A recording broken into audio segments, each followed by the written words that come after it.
Saya pernah ketemu orang, ini untuk pelajaran buat kita. Saya ketemu dengan orang, jalan kaki dia, jalan kaki, rambutnya panjang. Kemana? Saya mau ziarah ke makam walinya Allah Subhanahu Wa Taala. Oh, sungguh mulia pekerjaanmu. Melangkahkan kaki, jalan kaki, pakai tungket dari wali ke wali, bertapa dari tempat ke tempat. Untuk apa? Saya mau mencari ilmu laduni.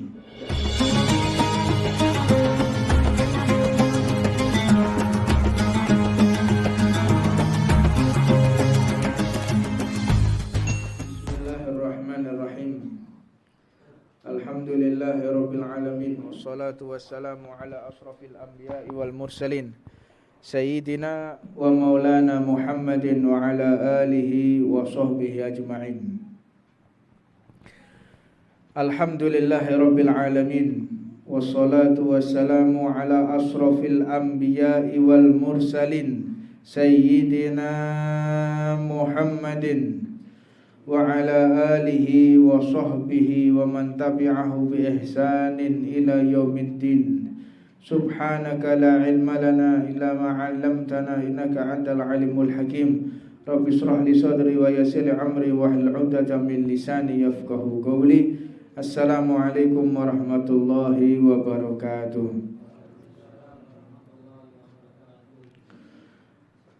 Qala radhiyallahu ta'ala anhu wa nafa'ana Allah bih. Sayyidina Maulana wa qudwatuna Al-Habib Abdullah bin Alawi Al-Haddad. Beliau menjelaskan kepada kita semua tentang masalah golongan-golongan seseorang, yang mana golongan ini merupakan satu bentuk nasihat, peringatan, teguran, dan himbauan bagi para ahli ibadah yang zuhud, giat berusaha menyendiri untuk Allah Subhanahu wa Ta'ala, serta bagi orang-orang yang menghabiskan waktu untuk amal, taat, dan ibadah, dan serta petunjuk ini untuk orang-orang yang melayani Allah Subhanahu wa Ta'ala dan berhubungan baik dengan Allah Subhanahu wa Ta'ala. Maka golongan ini yang dimaksud termasuk daripada orang-orang pilihan Allah Subhanahu wa Ta'ala di antara para hamba Allah. Ada sekelompok orang yang khusus, ada sekelompok orang yang memang ditakdir oleh Allah untuk melayani Allah. Jadi hidupnya ini hanya untuk melayani Allah Subhanahu wa Ta'ala. Siapakah mereka? Mereka ini adalah sumber cahaya dan gudang rahasianya Allah Subhanahu wa Ta'ala. Hamba-hamba tersebut, mereka didapati dan dikenal sebagai aulia.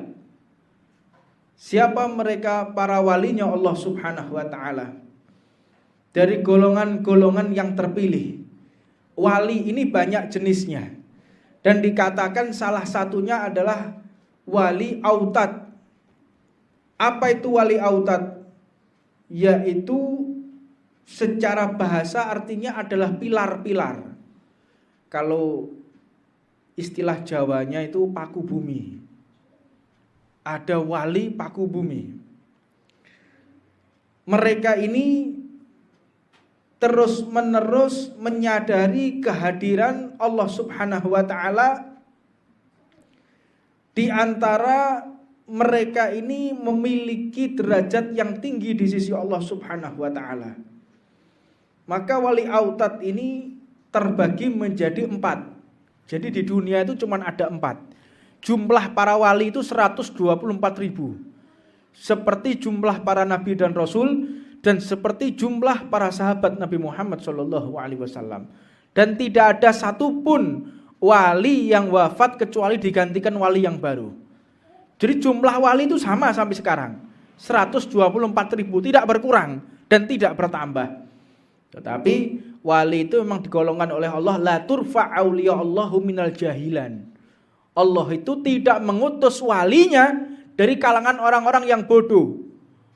Bukan dari kalangan orang-orang yang awam atas syariatnya Allah Subhanahu wa taala. Makanya kalau kita ingin menuju tangga walinya Allah, maka raihlah daripada kesempatan yang mulia ini, yaitu menuntut ilmunya Nabi Muhammad sallallahu alaihi wasallam. Mereka para wali Allah, autad, pilar-pilar daripada bumi ini. Yang kedua adalah wali abdal. Wali abdal ini secara harfiah artinya adalah berarti pengganti. Yang dimaksud di sini adalah dalam dunia sufi, abdal merupakan wali-wali pengganti kedudukan wali yang telah wafat. Wali abdal. Jadi siapapun yang wafat digantikan sama dia, perannya itu wali abdal. Maka mereka ini adalah golongan orang-orang yang ikhlas.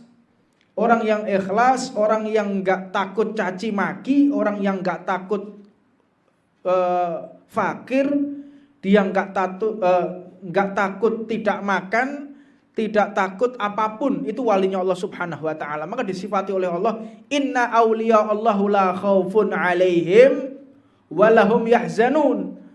Para wali Allah itu tidak pernah bersedih dan tidak pernah takut apapun. Inna awliyallahi khaufun walahum yahzanun. Tidak takut dan tidak sumpek. Apa sih makna sumpek itu?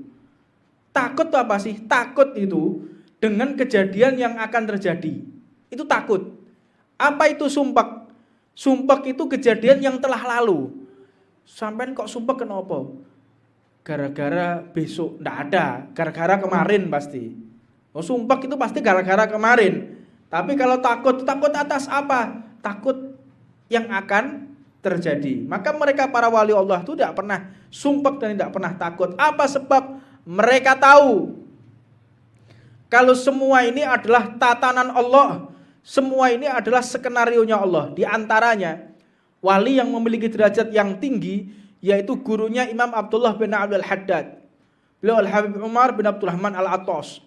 Beliau mengatakan, tatkala aku ditampar oleh orang, tatkala aku dipuji oleh orang, tatkala aku disanjung dan dihina, rasanya sama. Tidak berpengaruh apapun di dalam hatiku. Ini orang yang memiliki kedudukan yang tinggi kepada Allah. Bagaimana engkau tidak bisa membedakan antara tamparan dan pujian? Beliau mengatakan, kalau aku ditampar, siapa yang membuat aku bisa ditampar? Allah. Siapa yang menggerakkan tangan dia untuk menampar aku? Allah. Siapa yang menciptakan orang yang menampar aku? Allah. Siapa yang mengizinkan tangannya melayang ke wajahku? Allah. Apakah aku akan protes dengan semua itu? Sedangkan Allah yang aku cintai. Kalau ada orang yang memuji aku, sama. Itu juga dari Allah Subhanahu wa ta'ala. Maka mereka ini wali-wali yang abdal, autad. Mereka itu orang-orang yang memiliki kedudukan yang sangat tinggi di sisi Allah Subhanahu wa ta'ala. Dan mereka adalah orang-orang yang terbaik, hamba-hamba terbaik, pilihan Allah Subhanahu wa ta'ala. Dan mereka adalah orang-orang yang sufi. Apa sih sufi itu? Ini sufi. Apa sufi itu?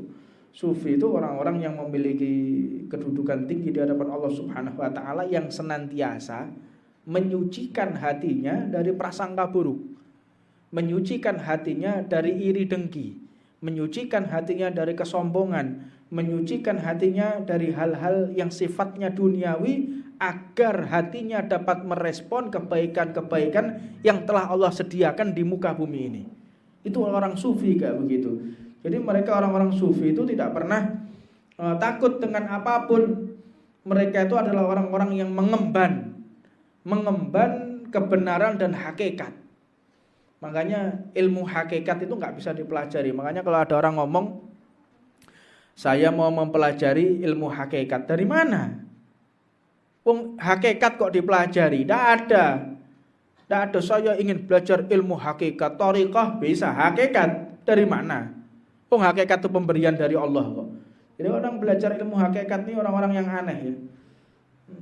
Jadi jangan sampai kita termasuk daripada orang-orang yang sum'ah, gila popularitas. Dan jangan sampai juga orang itu kepengen jadi wali. Karena ada orang banyak. Saya pernah ketemu orang, ini untuk pelajaran buat kita. Saya ketemu dengan orang, jalan kaki dia, jalan kaki, rambutnya panjang. Kemana? Saya mau ziarah ke makam walinya Allah Subhanahu Wa Taala. Oh, sungguh mulia pekerjaanmu. Melangkahkan kaki, jalan kaki, pakai tungket dari wali ke wali, bertapa dari tempat ke tempat. Untuk apa? Saya mau mencari ilmu laduni. Dah. Golek ilmu laduni melaku. Ilmu laduni itu juga harus ditempuh. Ilmu laduni terus ziarah oleh ilmu laduni itu kan tidak ada yang seperti itu. Ilmu laduni itu adalah ilmu yang Allah berikan dengan kemudahan. Kita belajar fikih, tiba-tiba kita dapat laduni, bisa. Karena apa? Ada awalnya kita belajar fikih. Kita belajar ilmu tafsir, dapat ilmu laduni. Mungkin gak tahu belajar fikih, gak tahu belajar hadis, berharap ilmu laduni. Dari mana? Ini orang-orang yang gak sehat akalnya, begitu. Nah, jadi adapun orang yang ziarah sana, ziarah sini, ketahuilah orang yang kita ziarahi, Al-Habib Abdul Qadir Ma'is Segaf, Syekh Mahdum Ibrahim Sunan Bonang, Wali Songo, yang kita ziarahi itu orang-orang yang menuntut ilmu, orang-orang yang mengajarkan ilmu. Lihat kita datang, Syekh Ibrahim, doakan saya. Wahai Maulana Ishaq, doakan saya. Abdul Qadir, doakan saya. Untuk apa? Agar saya menjadi orang alim. Lah kan belajar apa gak? Yuk kemeng. Model-model kayak gini wis tak payu di zaman ini.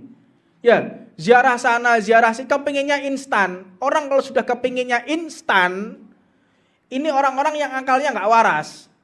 Ini zaman-zaman orang yang kepingin instan semua. Langsung kepingin alim, langsung kepingin sugih, langsung kepingin mulia, langsung kepingin punya kedudukan, tanpa dia berusaha, tanpa dia berupaya melalui jalur-jalur yang singkat. Ini semakin banyak ini. Jadi orang kepingin langsung sakti, semedi, gawe ali-ali, beliau. Ini orang-orang yang akalnya nggak waras, ya kayak begitu. Lihat aja, nggak ada orang yang akalnya waras yang model-model gitu, nggak ada. Langsung kepingin begini, langsung sampai nanti minum air ini, nggak iso langsung apal. Takon di banyune sapa iki? Nggak ada yang model-model yang sifatnya itu seseorang bisa menggapai ilmu yang instan, yang sifatnya putih ya, bukan ilmu hitam. Ilmu hitam memang banyak yang seperti itu. Ilmu hitam langsung dia bisa begini, langsung dengan seperti hal-hal yang gaib misalnya. Banyak hal, naudzubillah min dzalik, yang dilakukan oleh orang-orang ilmu hitam. Kita memang berbicara ilmu putih. Orang kepingin langsung bisa ngobati. Saya kepingin bisa ngobati orang. Saya kepingin bisa nerawang orang. Loh, nerawang kok kepingin? Tidak bisa. Ilmu putih itu kalau berkaitan dengan hawa nafsu dia semakin jauh. Saya kepingin bisa ngobati orang. Kepingin tuh apa kok kepingin?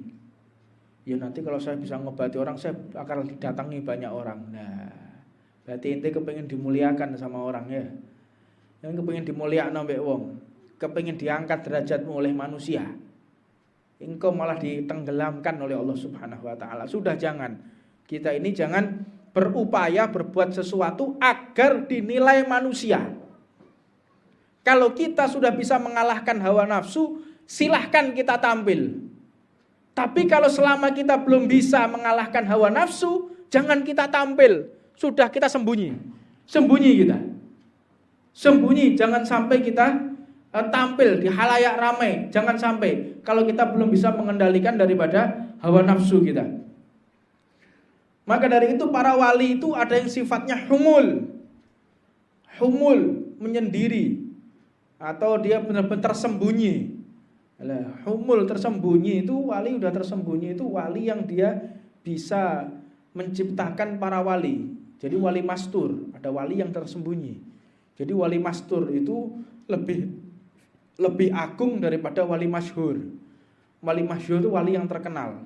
Jadi kalau wali mastur itu yang dia orang nggak tahu, ya wali mastur ini yang bisa untuk menjadikan para wali. Dia bisa melantik daripada walinya Allah Subhanahu wa taala. Engkau jadi wali, engkau tidak, engkau jadi wali itu bisa daripada kalangan walinya Allah Subhanahu wa taala. Nah, terus jangan kita menjadi humul agar derajat kita tinggi. Lah iki aneh maneh ini. Makanya ini satu manajemen yang salah. Dia menginginkan dirinya menjadi wali yang mastur dengan tujuan dia bisa derajatnya tinggi di atasnya orang-orang yang lain. Nah ini malah gak ketemu ini. Derajat kedudukan itu gak bisa diinginkan. Ikhlas. Yang penting kita ikhlas, yang penting kita jalan. Apapun keputusan Allah, apapun keinginan Allah, sudah yang penting kita jalan. Apapun yang terjadi, yang penting jalan. Jadi jangan kita strategi. Menggunakan strategi kepada Allah itu gak mampu kita. Kalau manusia bisa kita bohongi. Tapi kalau Allah, kita mau bohong dari mana? Kalau manusia bisa kita tipu dengan pakaian, bisa kita tipu dengan ucapan, bisa kita tipu dengan perilaku. Tapi kalau Allah, siapa yang bisa menipu Allah? Tidak ada satupun makhluk yang bisa menipu Allah Subhanahu wa ta'ala. Maka perlu kita ketahui, terkadang para pemula dan murid yang dikehendaki oleh Allah Subhanahu wa ta'ala mengikuti mereka, ini orang-orang yang meneladani sikap Nabi Muhammad. Itu orang yang menuju para wali, pakaiannya kayak pakaiannya Rasulullah, akhlaknya kayak akhlaknya Rasulullah, perangainya kayak perangainya Rasulullah. Jadi mereka mengikuti step by step, jejak demi jejak, langkah demi langkah, mengikuti apa yang telah diajarkan oleh baginda Nabi Muhammad. Satu persatu, pelan. Di antaranya orang yang menggunakan sunnah selama 40 hari dia menjadi walinya Allah. 40 hari. Apa contohnya? Nggih sarung. Sampai sesarungan 40 dino, kopian, sarungan pakai bajunya Nabi Muhammad. 40 hari istiqomah, mudah-mudahan menjadi walinya Allah Subhanahu wa ta'ala. Tapi jangan terus kita ini pengen jadi wali terus mengkelaskan diri. Paham maksudnya mengkelaskan diri. Jadi saya ini adalah golongan orang yang ini, yang sifatnya tinggi. Lah orang model kayak gini nih orang-orang yang mengkelaskan diri. Majelis saya ini majelisnya orang-orang top. Nggak ada yang bisa datang majelis saya ini kecuali ini apa ini yang model-model kayak begini. Beda majelis kita dengan majelis orang lain itu beda. Majelis kita tuh majelis yang diketahui oleh banyak para wali. Majelis kita menggolongkan diri. Para wali itu yang humul. Kalau memang mengatakan humul, itu orang yang sama sekali tidak pernah menceritakan dirinya atau majelisnya. Nggak mau, marah dia. Jangan ngomong majelis saya mulia. Jangan menyebut nama saya. Itu orang-orang yang humul modelnya kayak begitu. Jadi kalau cerita nih, kita tuh majelis kita cerita no. Nggak ada kayak begitu. Ya ini modelnya wong sing bulet-bulet ya, nggak tahu otaknya entah keleben uget-uget babi gak ngerti pas ngombe. Uget-ugetnya munggah kok jero uteke. Makane kayak ngono. Ya, jadi bulet. Hati-hati. Kita jangan sampai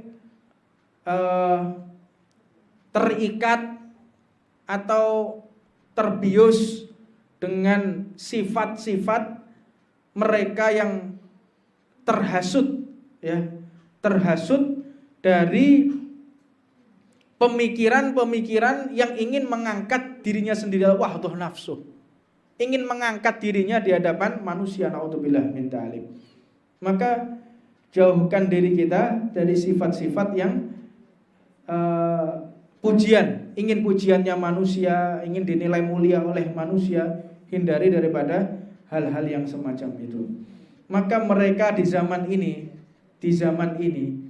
mereka yang memang menjadi walinya Allah Subhanahu wa ta'ala, Allah Subhanahu wa ta'ala ini telah memberikan ilham, pengetahuan khusus kepada Nabi Muhammad SAW.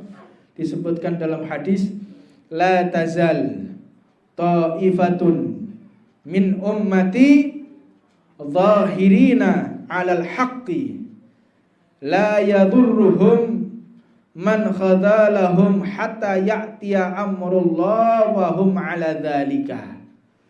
Mereka para walinya Allah Subhanahu wa taala, yaitu dikatakan la tazalu ta'ifatun min ummati, akan selalu ada.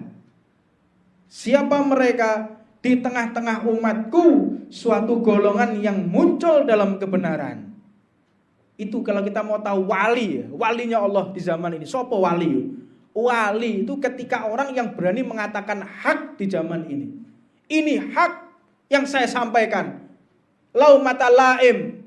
Walaupun dia dicaci, walaupun dia dimaki, walaupun dia disudutkan, walaupun dia mau dibunuh, walaupun dia mau diculik, walaupun dia dinista, walaupun dia dimaki-maki, gak peduli. Tetap mereka ini berkata yang hak di jalan Allah Subhanahu wa taala. Sampai kapan? Sampai datang ketetapan Allah dan mereka masih tetap dalam pendirian mereka. Ini zaman yang kita sudah tidak tahu mana yang hak dan mana yang batil, mana yang benar dan mana yang salah. Kalau kita ingin tahu siapa mereka, Imam Syafi'i mengatakan orang yang benar di zaman ini, orang yang paling sering dimusuhi, orang yang paling sering dinista, orang yang paling sering difitnah, dan orang yang paling disudutkan di berbagai daerah.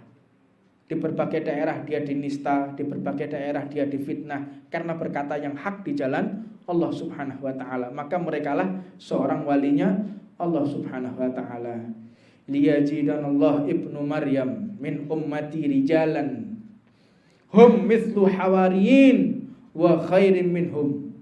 Dikatakan oleh Rasulullah Shallallahu Alaihi Wasallam akan datang seperti anak Maryam, yaitu Nabi Isa Alaihissalatu Wassalam, pasti akan mendapatkan orang-orang besar di kalangan umatku, mereka hawariyin. Siapa mereka? Penolong agama Allah Subhanahu wa taala. Itu adalah salah satu sifat orang-orang yang dimuliakan oleh Allah Subhanahu wa taala. Mereka senantiasa menggunakan waktunya, menggunakan tenaganya, menggunakan pikirannya untuk berdakwah di jalan Allah Subhanahu wa taala. Dan mereka tidak menginginkan bayaran, dan mereka tidak takut ancaman, dan mereka tidak takut kehinaan, dan mereka tidak takut daripada hal-hal yang akan mencederai dirinya. Mereka ini adalah orang-orang pilihan Allah Subhanahu wa taala. Maka berhati-hatilah kita dengan sifat-sifat yang tidak diridhoi oleh Allah, karena Allah ini telah menghembuskan fitnah, mentakdir fitnah. Allah telah mentakdir fitnah, yaitu fitnah ini adalah bukan fitnah itu ujian yang dimaksud. Fitnah itu artinya ujian, cobaan. Ini cobaan besar bagi negara kita saat ini, yang mana negara kita sudah mulai diadu domba antar umat Nabi Muhammad. Kita sudah tidak tahu mana yang hak dan mana yang batil. Bingung, umat ini bingung, kasihan umat ini. Apa sebab? Karena ini memang yang disabdakan oleh baginda Nabi Muhammad SAW. Mereka nggak tahu mana yang hak dan mana yang batil. Apa sebab? Ini semua adalah ulah ulama su. Ulah ulama su. Siapa ulama su? Mereka yang berdakwah untuk rupiah. Mereka yang berdakwah untuk menggapai proposal. Mereka yang berdakwah ingin mencari bayaran. Mereka yang berdakwah hanya ingin mendapatkan rupiah dan dolar. Mereka yang ingin mengangkat dirinya dan golongannya, ingin menyelamatkan dirinya dan golongannya tanpa menghiraukan yang telah disyariatkan oleh Allah Subhanahu wa taala. Dia mengatakan mana yang hak, mana yang batil. Mereka enggak peduli. Yang penting saya selamat, yang penting golongan saya selamat, yang penting umat saya selamat, yang penting majelis saya selamat, yang penting segala sesuatu yang sifatnya duniawi dia akan korbankan dan dia akan merespon. Tapi kalau sifatnya ukhrawi, pembelaan masalah ukhrawi dia enggak ikut-ikut. Apa contohnya? yaitu orang-orang yang hamiyatul jahiliyah. Apa itu hamiyah? Fanatik golongan. Apa yang dimaksud? Mereka dengan lantang ketika organisasinya dihina. Mereka yang lantang ketika partainya dihina. Mereka yang lantang ketika keluarganya yang dihina. Kalau keluarganya dihina, kalau majelisnya yang dihina, kalau organisasinya dihina, dia akan berkata dengan lantang. Tapi tatkala Allah dihina, dia diam. Tatkala Nabi Muhammad dihina, dia diam. Tatkala Al-Quran dinista, dia diam. Ini golongan ulama sunnah. Tidak ada pembelaan kepada Allah Subhanahu wa taala, tidak ada pembelaan kepada Al-Quran. Naam, Nabi Muhammad itu memang rahmatan lil alamin, tetapi jangan digeneralisir. Rahmatan lil alamin ini untuk memaafkan orang-orang yang menista agama. Ketika agama kita difitnah, Rasulullah itu rahmatan lil alamin. Ketika Al-Quran difitnah, Rasulullah itu rahmatan lil alamin. Loh, ketika Rasulullah dihina, engkau mengatakan rahmatan lil alamin. Ketika Al-Quran dihina, mengatakan rahmatan lil alamin. Nanti tatkala orang tuamu dibunuh, juga katakan rahmatan lil alamin. Tidak bisa seperti ini. Makanya kalau sifatnya itu adalah dunia, dia akan merespon. Kalau yang kena hartanya, kalau yang kena adalah keluarganya, kalau yang kena adalah ormasnya, kalau yang kena adalah partainya, dia akan kembali berjuang. Tetapi tatkala yang kena adalah, yang dihina adalah Al-Quran, Allah dan Rasulnya, dia diam saja. Ini nyata ini. Jadi makanya jangan mengeneralisir ayat Allah Subhanahu wa taala mentakdir Nabi Muhammad yaitu rahmatan lil alamin. Rahmatan lil alamin harus dirujuk dengan 23 tahun masa kenabian. Nabi Muhammad itu rahmatan lil alamin. Iya, tapi Nabi Muhammad juga memotong tangan. Nabi Muhammad itu memotong tangan. Nabi Muhammad juga melakukan rajam. Rajam, orang ditimbun di dalam tanah, dilempari batu sampai mati. Loh, mana rahmatan lil alamin? Loh, katanya rahmatan lil alamin. Lah kok Nabi Muhammad memotong tangan? Lah kok Nabi Muhammad mensyariatkan kisos? Nabi Muhammad juga memerintahkan untuk digantung para begal. Begal itu hukumnya digantung dan ditempatkan di tengah kota, tegak tengah alun-alun, dan dibiarkan selama 3 hari 3 malam. Baru dikubur. Itu hukuman untuk para begal. Itu syariat ini. Termasuk orang-orang yang meninggalkan sholat dengan sengaja. Mereka yang tarkus sholat, mereka yang meninggalkan sholat, dorobtu unukihi bisyayf, harus dipotong kepalanya. Loh, katanya rahmatan lil alamin. Lah kok ada ayat-ayat yang demikian? Nah makanya jangan mengeneralisir, daripada ayat rahmatan lil alamin harus merujuk dengan masa nubuah selama 23 tahun diutusnya Nabi Muhammad SAW. Begitu juga jangan langsung bertindak, oh ini potong tangan, oh ini dirajam. Jangan. Nabi Muhammad juga mengajarkan rahmatan lil alamin. Lihat, tidak boleh memerangi orang-orang kafir, tidak boleh memerangi orang-orang munafik. Ada orang kafir itu dilindungi oleh Rasulullah. Sebagian anak yatimnya Nabi Muhammad itu orang-orang kafir, orang yang bukan Islam, anak yatimnya Nabi Muhammad. Bahkan janda-janda yang diurus oleh Rasulullah itu banyak yang tidak beragama Islam.